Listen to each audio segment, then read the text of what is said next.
അത് കേൾക്കുന്ന കേൾവിക്കാരും അതുപോലെ തന്നെ ശ്രോതാക്കളായിട്ടുള്ള ആളുകളുടെ വിലയിരുത്തലാണ് അതിനകത്ത് പ്രധാനപ്പെട്ടത്. അപ്പോൾ അതുകൊണ്ട് തന്നെ ഇത് ഡിബേറ്റിന്റെ ഒരു മോഡലിലേക്ക് നീങ്ങിയതിൽ എനിക്ക് പ്രയാസമുണ്ട്. ഞാൻ ഒരിക്കലും സുചികളുമായി ഒരു കാരണവശാലും ഒരു ഡിബേറ്റിനെ മെനക്കെടുന്ന കാര്യത്തിൽ എനിക്ക് താല്പര്യമില്ല. ഇനി അപ്പോൾ ചോദിച്ചാൽ കാരണം മുജാഹിദുകാരനായിട്ടുണ്ടാവും, തീർച്ചയായിട്ടും തയ്യാറാണ്.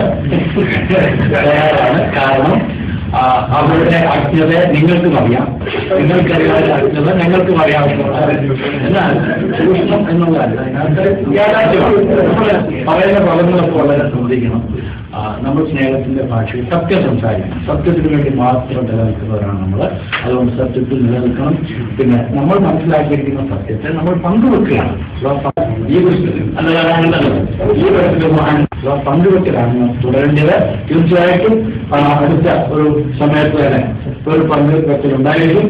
നമ്മൾ ഒരുമിച്ച് വീണ്ടും ചർച്ച ചെയ്ത വിഷയങ്ങൾ എടുക്കുന്നതായിരിക്കും. അതുകൊണ്ട് നമുക്കിപ്പോൾ തൽക്കാലം തിരിയാം. സർവശക്തനായ ദൈവം നമ്മളെല്ലാവരെയും സഹായിക്കട്ടെ. എല്ലാവർക്കും പ്രത്യേകമായ നന്ദി ഞാൻ അറിയിക്കുകയാണ്. വീണ്ടും പറഞ്ഞു, AP സുനിൽ ഭാഗത്തോടെ ഒരു ഡിബേറ്റിനായില്ല. നിശ്ചയപൂർത്തിയായി വരികയാണ്. തീർച്ചയായിട്ടും ഞങ്ങൾ ഡിബേറ്റ് ഉണ്ടാകും. കാരണം ഒരുപാട് കാലം വെല്ലുവിളിച്ചുകൊണ്ടാണ് പറ്റുന്നത്. അയോധ്യക്കാർ വരികയാണെങ്കിൽ തീർച്ചയായിട്ടും ഞങ്ങൾ ഉണ്ടാകും. വയനാട്ടിൽ സർവശക്തനായ ദൈവത്തിന്റെ എല്ലാവരുമായ അനുഗ്രഹങ്ങൾ ഒരുക്കൂടെ ചുരുങ്ങുന്നുണ്ട്.